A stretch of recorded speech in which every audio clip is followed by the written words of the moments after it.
Saat terjadinya Perang Napoleon di Eropa dan pendudukan Napoleon atas Spanyol pada tahun 1808, tahta kerajaan Spanyol diberikan kepada saudara Napoleon. Dan kaburnya Raja Portugal dan keluarganya ke koloninya di Brasil, di bawah ancaman serangan Perancis dalam Perang Napoleon. Yang berimbas kepada koloni Spanyol di Amerika Selatan dan Tengah, ketiadaan raja dan pengaruh kebebasan revolusi Perancis, yang sekarang berkuasa di Spanyol dan mendorong nilai-nilai liberal tersebut serta revolusi kemerdekaan tetangga mereka Amerika Serikat dan Haiti. Pemberontakan pecah di berbagai koloni Spanyol. Sistem kelas di koloni yang diterapkan oleh Spanyol dan Portugal demi keuntungan negara induk. Jadi salah satu alasan pemberontakan.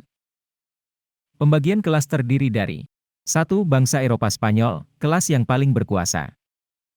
2. Kreol, keturunan Eropa yang lahir di Spanyol. 3. Mestizo, keturunan campuran Spanyol dan Indian. 4. Mulatto, keturunan campuran Spanyol dan Afrika. 5. Penduduk asli atau Indian. 6. Buddha Afrika. Yang berperan penting dalam revolusi kemerdekaan Amerika Latin adalah kelompok Kreol dan Mestizo, yang akan mengisi jabatan-jabatan penting. Walaupun setelah kemerdekaan sistem kelas dihapuskan. Namun di puncak hierarki golongan Kreol yang memegang peranan penting setelah Spanyol pergi. Dimulai secara serentak, Perang Kemerdekaan Meksiko tahun 1810 sampai tahun 1821, diakhiri dengan kemerdekaan Meksiko pada tahun 1821. Perang Kemerdekaan Amerika Selatan tahun 1810 sampai tahun 1824 dipelopori oleh tokoh besar Simon Bolivar, diakhiri dengan kemerdekaan Venezuela, Peru, Kolombia, Chili, Uruguay, Paraguay dan Argentina.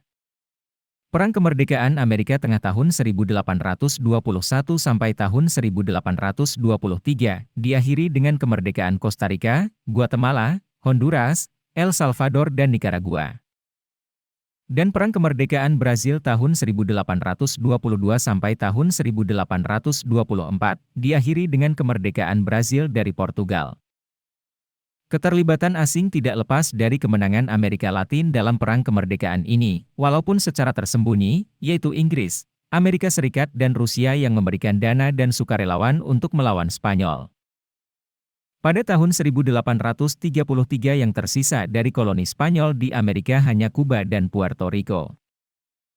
Imperium Spanyol yang pernah berkuasa dan mempunyai banyak koloni, akhirnya memasuki usia pensiunnya. Setelah kemerdekaan, Amerika Latin memiliki arah berbeda dengan Amerika Serikat, ketidakstabilan yang melanda wilayah tersebut terus berlanjut yang membuat negara-negara baru tersebut tergantung pada kekuatan asing. Dan menjadi pasar baru bagi ekonomi dunia yang mulai mengeliat setelah Perang Napoleon, terutama Amerika Serikat yang agresif dan kekuatan Eropa lainnya. Budaya Latin warisan dari pendudukan Spanyol atas benua Amerika abadi hingga kini.